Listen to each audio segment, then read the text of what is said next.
모든 역사는 한 장의 사진으로 남는다. 뉴스로 추억을 소환하는 레트로 감성 라떼 맛집.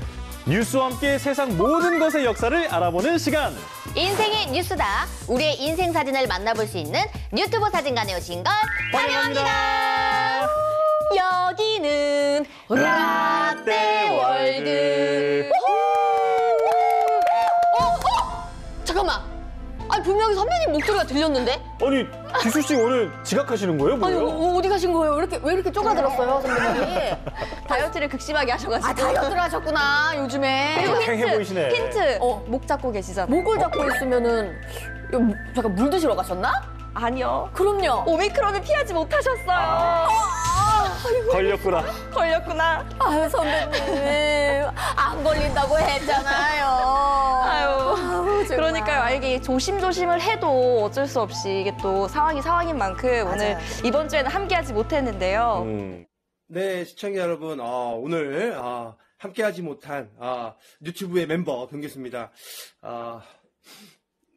제가 또 이렇게 오미크론에 어쩔 수 없이 또 이렇게 감염자가 돼가지고 네 지금 격리 중에 있는데 뭐 한 3일 동안 좀 많이 아프더라고요. 근데 아프고 나니까 그만큼 또 유튜브가 더 그리워지고 또 여러분들 시청자 여러분들의 또 건강도 걱정이 됩니다. 여러분들 항상 조심하시고요. 일단 안 아픈 게 최고인 것 같습니다. 여러분들 아프지 않고 건강한 하루하루 되시길 바라겠습니다.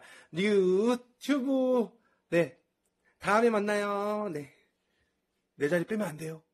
부디 빨리 회복하셔서 우리 유튜브 사진관 채워주세요. 돌아오세요, 얼른. 돌아와요. 자, 일단 우리끼리라도 열심히 좀 해봐야겠죠. 맞아요. 네, 자, 이번 주 라떼왕 기수 씨는 없지만 요즘 라떼 세대와 젊은 세대를 구분하는 그런 방법이 있다고 합니다. 우와, 그런 게 있어요? 뭐예요? 자, 라떼 2인자 소영 씨한테 한번 테스트를 한번 해볼까 하거든요. 라떼 인자 되신 거예요? 아니 잠깐 무슨 소리예요? 1인자만 있고 우린 다 비슷했어요. 아 정말 아이, 그래도 누나 맞으시잖아요. 알았어요. 동생 해봐요. 뭐 어떤 건데? 자, 너무 화내지 마시고요. 네. 라떼인지 아닌지 확인하는 방법. 소영 씨는 친구랑 같이 이렇게 놀다가 집에 가면서 나 집에 가면서 이제 전화할게 할 때 어떤 행동을 취하시나요? 저는 뭐 그러 하면은 전화할게. 뭐 이런 거 있잖아요. 막 하고 막 갈 때 잘 자 자기 내 꿈꿔 막 이런 거 막 하고 그랬잖아. 그 친구가 자기였구나.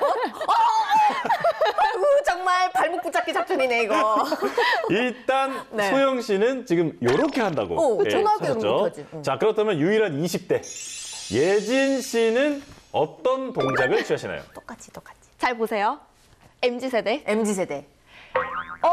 전화할게.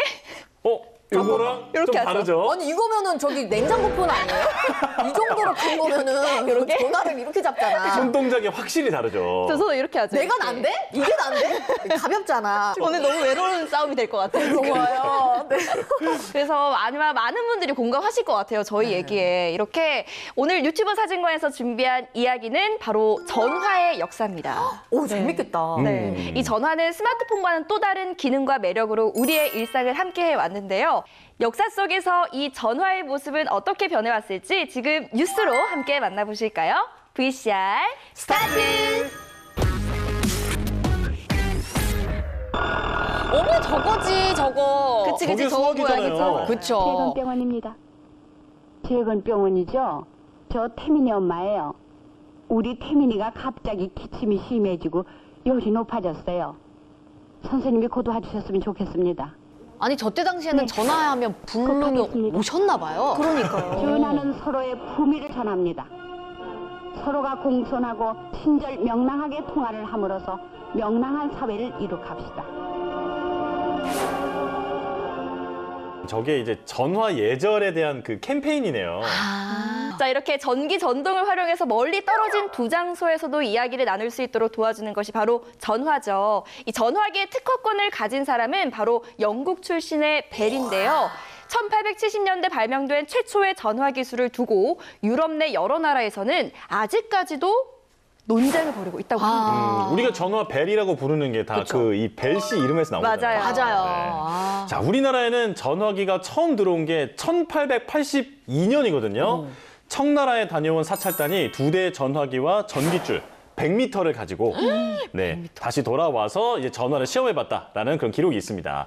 자, 이후에 1884년에 우편 업무 시작과 함께 정식으로 전화가 도입됐지만 가보개혁 등 불안정한 그 시기 때문에 이게 사업으로 그렇게 이어지지 못했다고 해요. 자, 그렇다면 이 본격적으로 전화를 통한 통신이 이루어진 건 언제부터였을까요? 기와집이네, 기와집. 너무 옛날 같은데? 그러니까. 한국의 전기통신사업은 1898년 궁중통신으로 시도됐으나 현대적 통신은 1902년에 한성과 제물포, 즉 서울과 인천 간의 공중통화 업무가 시작되면서부터 첫 발을 디뎠습니다.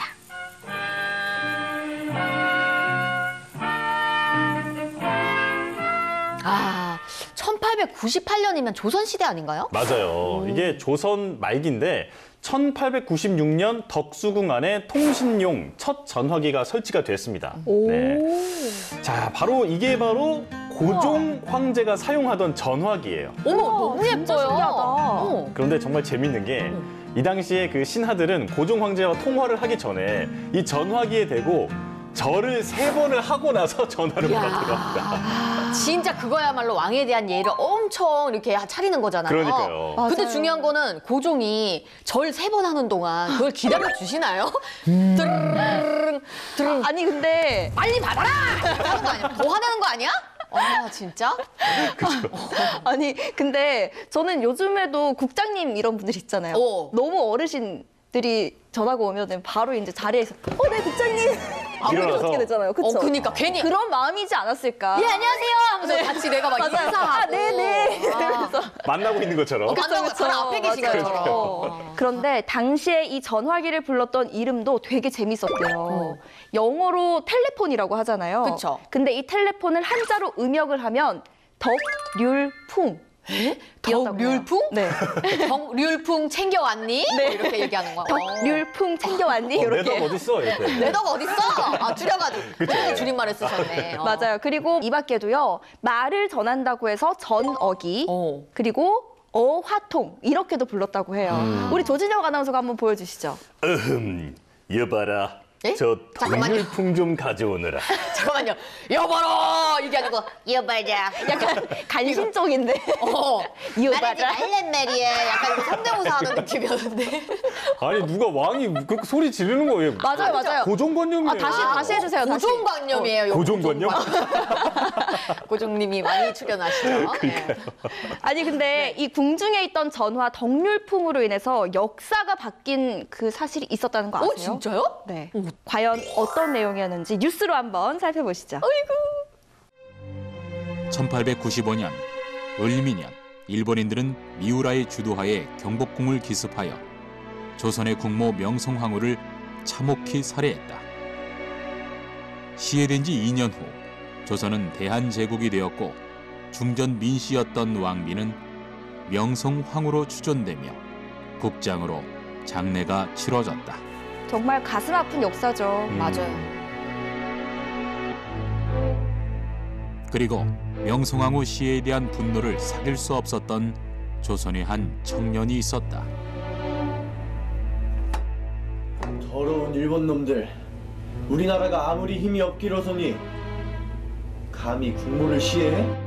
청년은 조선의 국모인 명성황후의 원수를 꼭 갚겠다고 다짐한다. 분노에 가득 차 있어. 그러니까요. 혹시 여러분들 이 청년 누군지 아시겠어요? 누구시지? 글쎄요. 이 청년의 이름은 바로 김창수.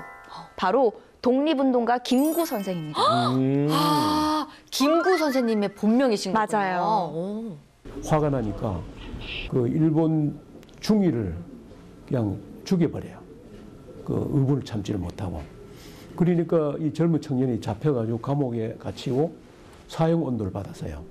자, 이 소식을 들은 고종이 사형이 집행되는 것을 막으려고 했지만 거리가 너무 멀잖아요. 그렇죠. 그러니까 당시로서는 방법이 없었다고 해요.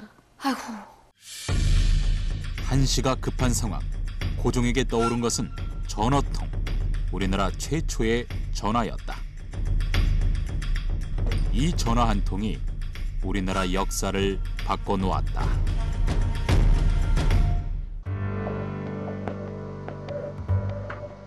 평소 고종의 마음을 사로잡았던 서양 문물인 전하가 사형 집행 3일 전 궁중과 인천 간에 개통되었다는 사실을 떠올리고 직접 전화를 해 김구 선생의 사형을 막은 것이다. 너무 다행이다. 진짜 며칠만 그 개통이 늦었어도 이런 큰 일을 막을 수는 없었을 거 아니에요. 그렇죠. 너무 다행이에요. 3일 전이라니까. 그러니까요. 원래대로라면 정말 며칠이 걸렸는데 이 전화를 통해서 네. 급박하게 그 사형 집행이 시행되는 거를 막을 수 있었던 거죠. 너무 다행이다. 정말 역사를 바꾼 전화기가 맞네요. 맞아요. 아, 그럼 일반인들이 전화 통화를 하게 된 건 언제부터인가요? 그건 제가 알려드릴게요. 자, 기존의 관용 전화와 달리 일반 국민도 사용할 수 있는 공중전화가 최초로 설치된 게 생각보다 오래됐어요. 1902년이에요. 우와. 100년이 훨씬 넘었죠. 그러네요. 10년이 넘었구나. 이후에 기업과 상점을 중심으로 전화가 설치되면서 전화 사용량도 점점 늘어나게 되는데 일제강점기에 들어서면서 전화 가입자 대부분은 한국에 거주하는 일본인들이었다고 합니다. 1941년 한국의 전화 가입자 중에 한국인이 30%도 안 됐다고 해요. 어떻게 그럴 수 있지? 아니 그리고 이 광복이 된 이후에도 통신권을 다시 회복을 했고요. 또 전국 주요 도시에 전신전화 건설국을 신설하게 됩니다. 그래서 이렇게 전화통신의 전성기를 맞이하는 듯 했지만 한국 전쟁이 일어나 버려요. 아이고. 이때 우리나라 통신 시설의 약 80%가 다 파괴됐다고 합니다. 너무 속상한 일이네요. 그렇게 열심히 지었는데. 그러니까요. 그렇죠. 전쟁 때문에. 전쟁 이후 끊어진 전국의 통신망을 복구하기 위해서 많은 노력을 기울이는데요. 자, 과거 뉴스 속으로 그 현장의 모습을 만나보시죠. 6.25 전쟁 직후 훼손된 통신망 복구는 국가의 시급한 과제로 떠올랐습니다. 미국의 원조를 받아 당시 서울중앙전화국을 시작으로 근대식 통신시설을 갖추기 시작했습니다. 명년 6월 말이면 근대적 시설로 공사를 완료할 예정입니다. 중앙전화국 서국 개통. 7월 1일 중앙전화국에서는 이 최신도 장관을 비롯해서 내외 귀빈이 참석한 가운데 뜻깊은 서구 개통식이 거행되었습니다. 아니 근데 저렇게 통신 장비들을 보니까 전쟁 직후의 모습이라는 게 믿겨지지가 않네요. 그러니까 되게 전문적이다. 그러니까. 신호가 길게 나고 간격을 둔 다음에 또 길게 나는 것이며 수명은 20년간이라고 하니 전화에 대한 명랑한 기대를 갖게 되었습니다. 근데 그 전에는 뭐 따릉따릉 따릉따릉 이렇게 신호음이 짧고 이렇게 짧게 계속 울렸다고 생각하면 새로 나온 전화기는 따르릉 따르릉 속 터져. 이렇게 울렸다는 거잖아요. 맞아요. 자, 그런데 1950년대만 해도 전화는 일부 상류층만 사용을 했을 뿐 일반 서민들은 좀처럼 보기 힘든 아주 희귀한 물건이었습니다. 열악한 통신시설 등으로 인해 사실상 전화는 일상에서 쉽게 접할 수 있는 것이 아니었다. 저게 그 유명한 자유부인이구나. 저도 이름만 많이 들어봤어요. 영화 제목만. 당시의 소설과 영화들을 통해 전화에 대한 사람들의 동경과 낭만 등을 엿볼 수 있지만 여전히 희귀한 물건이었다. 아니 근데 조선시대에 이미 들어온 이 기술을 일반 국민들은 아직도 누리지 못했다니 약간 조금은 억울한 것 같아요. 맞아요. 그리고 이게 1960년대가 되면서 전화기는 조금씩 대중화가 되기 시작하는데요. 이용자는 대폭 증가했지만 또 그에 대한 관리는 잘 되지 않았다고 해요. 전화 이용료가 상승하는 것은 물론 전화기를 빌려주고 매달 일정 금액을 돌려받는 전화 임대업이 등장하기 시작했습니다. 지난 1955년 전화 가입자는 3만 9천 명. 인구 1000명당 2대꼴로 장차관이나 검찰 간부, 국회의원 정도가 아니면 언감생심이었습니다. 장차관이나 만져볼 수 있는 그런 물건이었다고? 경제 성장과 함께 전화 수요는 폭발적으로 늘었지만 공급이 따라가질 못하면서 60년대부터 전화 매매를 둘러싼 부조리가 사회 문제가 되기 시작했습니다. 결국 정부가 전화 매매를 제한하기에 이르자 70년대 후반 전화 한 대 가격은 260만 원까지 치솟았습니다. 서울 시내 50평짜리 집값이 230만 원 안팎이었던 걸 감안하면 상상을 초월하는 가격입니다. 아니 무슨 일이야? 이게 전화기 한 대 값이 집 한 채 값보다 더 비싸다는 얘기 아니에요? 그리고 여기서 서울에 50평대라고 했던 것 같은데? 요즘으로 치면 10억씩 하는 거야, 10억씩. 믿기지가 않는데. 30억 할 거예요, 지금은. 아니, 뭐 약간 비슷한 가격으로 보면, 요즘으로 보면 좀 골프 회원권 같은데 그 정도 가격이 되는 게 아닌가. 그러네요. 와. 재산 압류할 적에 압류수단으로서 최우선적으로 이제 전화 가입권 압류를 했던 그런 것이 기억이 지금 나고 있습니다. 신문에 지금 아파트 시세처럼 매주 한 번씩 서울의 각 지역별 전화 가격이 실렸었습니다. 그래서 그 당시 한 대에 220만 원 정도를 호가했는데 그거는 지금의 4, 5천만 원 정도 하는 대단히 비싼 비용이었습니다. 아니 근데 금이나 뭐 부동산처럼 이 시세가 매주 나왔다는 것 자체가 너무 신기하지 않아요? 그만큼 귀했다는 거겠죠. 그러니까. 심지어 저 당시에는 상대가 전화를 받지 않아도 전화 요금이 부과됐어요. 에? 전화 자체를 지금 한다는 것 자체가 돈이 나가는 일이네. 그냥 걸고 있으면 계속 돈 나가는 거예요. 아이고야. 정말 만약에 정말 잘 돼가는 사람한테만 연락을 해야 돈이 안 아깝지. 그냥 친구한테 전화해서 수당 떨라 그러면 몇백만 원씩 나올 거 아니야. 그러니까요. 와, 진짜 아껴야 되겠다. 자, 이렇게 불합리한 전화 요금제 때문에 지금 소영 씨처럼 화나는 국민들이 많아졌어요. 자, 그래서 1963년부터는 통화가 연결되는 순간부터 이제 통화료가 부과되는 이 도수제로 바뀌게 되는데요. 1960년대 당시 전화문화 캠페인을 함께 만나보시죠.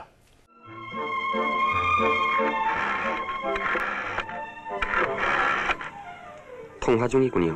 기차 시간이 임박했는데 차표까지 사놓고 전화를 거는가 봅니다. 다급해. 연기 너무 잘하신다. 누가 이 여인의 긴박한 전화를 가로막고 있는 것일까요? 아이고 어떡해요. 상대가 계속 통화 중인가 봐요. 그러니까. 저것도 돈 다 나가는 거 아니야? 바로 여기군요. 새로 해입은 옷자랑을 무려 2분이나 하고 있으니 한심한 일입니다. 남의 긴박한 전화를 가로막고 말이죠. 아이고야. 결국 통화 못했네. 아니 그래도 이제 새 옷 산 거는 그건 좀 봐줘야 돼요. 아 그래요? 그쵸. 뽐을 내야 되니까. 아니 전화로 자랑하는 거 충분히 가치 있는 통화 아니에요? 그래요. 맞아.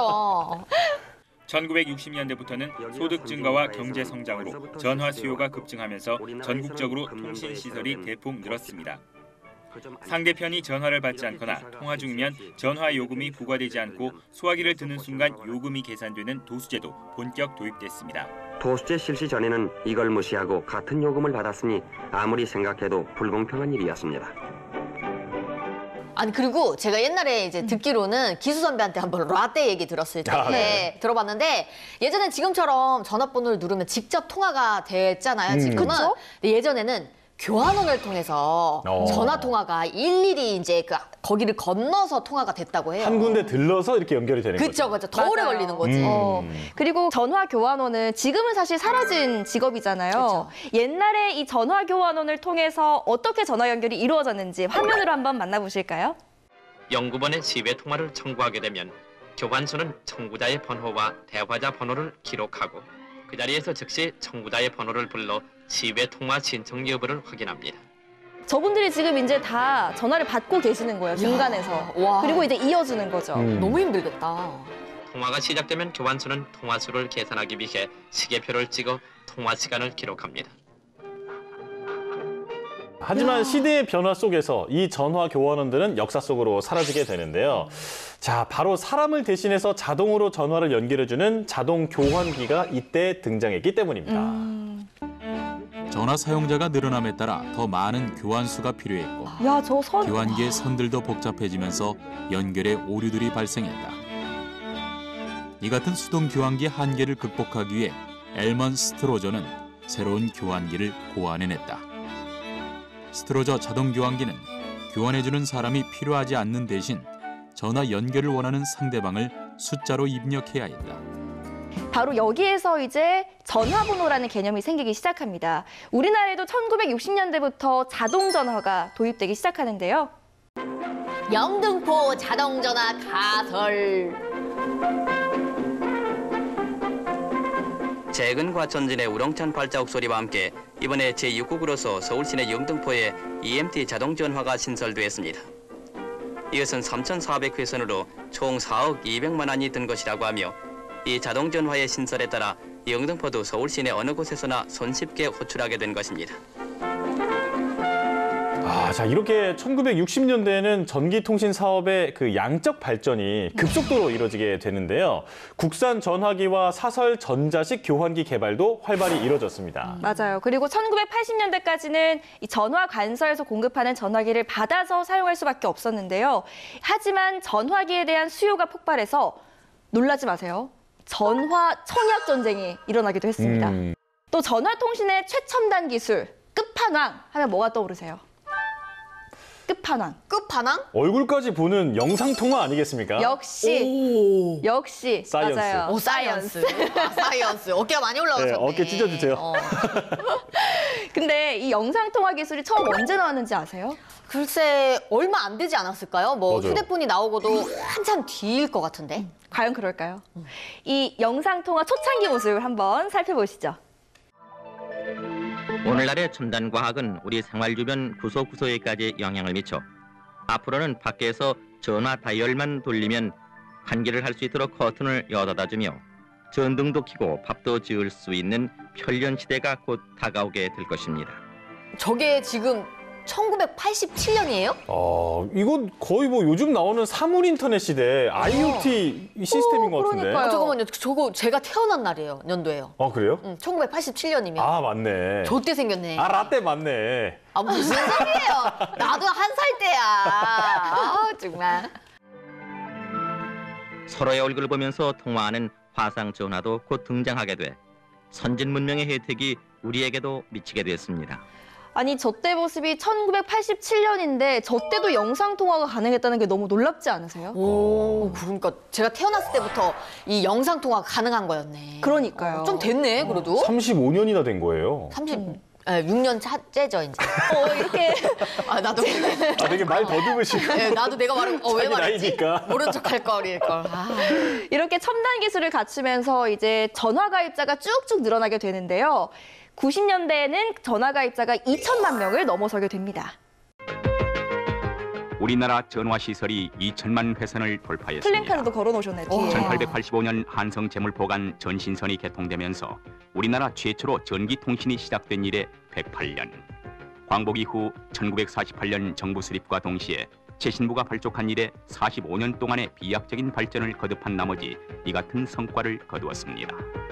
그동안의 전화 보급 현황을 보면 1960년에 겨우 10만 8천 대이던 것이 1970년에 55만 대. 오, 저거 좀 늘어난다. 오, 확 늘어났네. 1987년에 한 가구 한 전화 시대의 장을 여는 1000만 회선을 돌파한 지 6년여 만에 2000만 회선을 돌파함으로써 전화 시설 규모 면에서 세계 8위에 진입해 1가구 2전화 시대를 눈앞에 두게 됐습니다.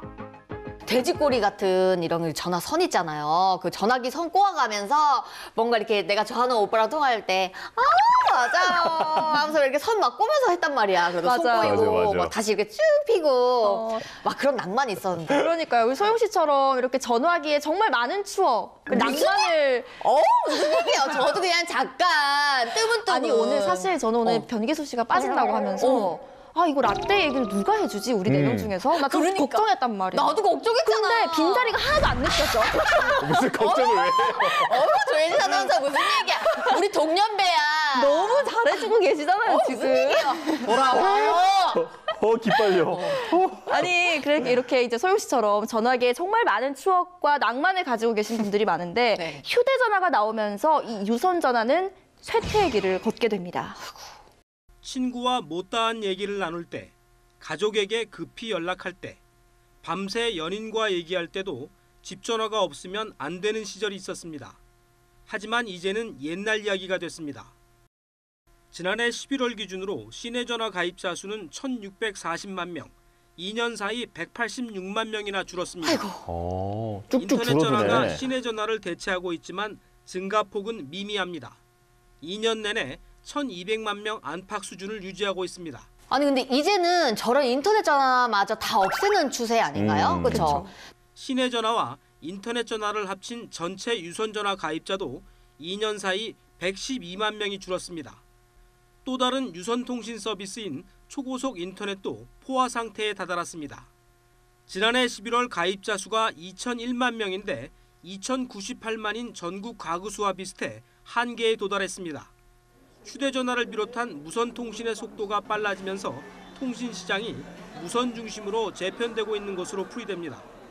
미래창조과학부는 초고속 인터넷은 각종 산업의 토양이 되는 만큼 국민들이 많은 혜택을 누릴 수 있도록 개선해 나가기로 했습니다.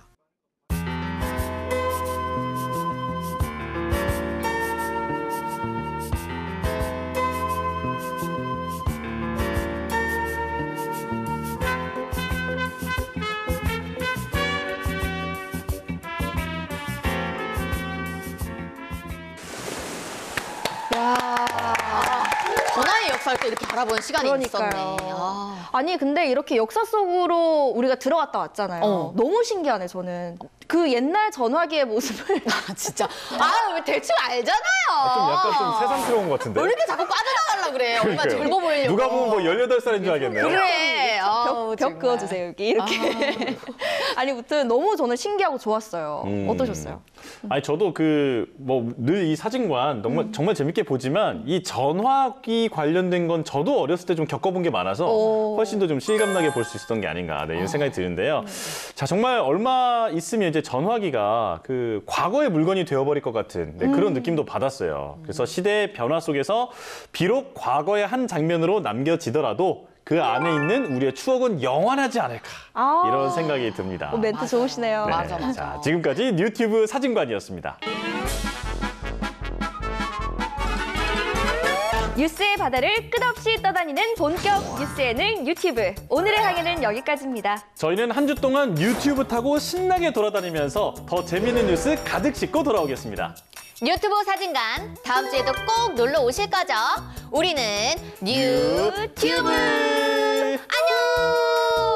나 기수 선배한테 전화할 거야. 내가 오늘 이 서러움 내가 다 잃을 거야. 여보세요? 선배님 돌아온다고 했잖아요. 얘네들 좀 혼내줘요. 여보세요? 얘 좀 혼내주세요. 얘 좀 특히. 여보세요? 라떼. 예진이 너희 아버지 뭐 하시노? 저희 아버지요? 저희 아버지 왜요? 아버지 죄송합니다. 지금 연극이에요. 네. 예진아, 우리 친구 아이가? 아이지. 우리는 아나운서 선후배 아닙니까? 아유, 이거 찐 부산 사람은 못 따라가겠네. 아니, 우리 조진영 아나운서가 한번 보여주시죠. 여봐라. 저 통일풍 좀 가져오느라. 잠깐만요. 여봐라 이게 아니고 여봐라. 약간 간신 쪽인데. 말하지 말란 말이야. 약간 이거 성대모사 하는 느낌이었는데. 아니 누가 왕이 그 소리 지르는 거예요? 맞아요. 고정관념이에요. 다시 해주세요. 고정관념이에요. 고정관념?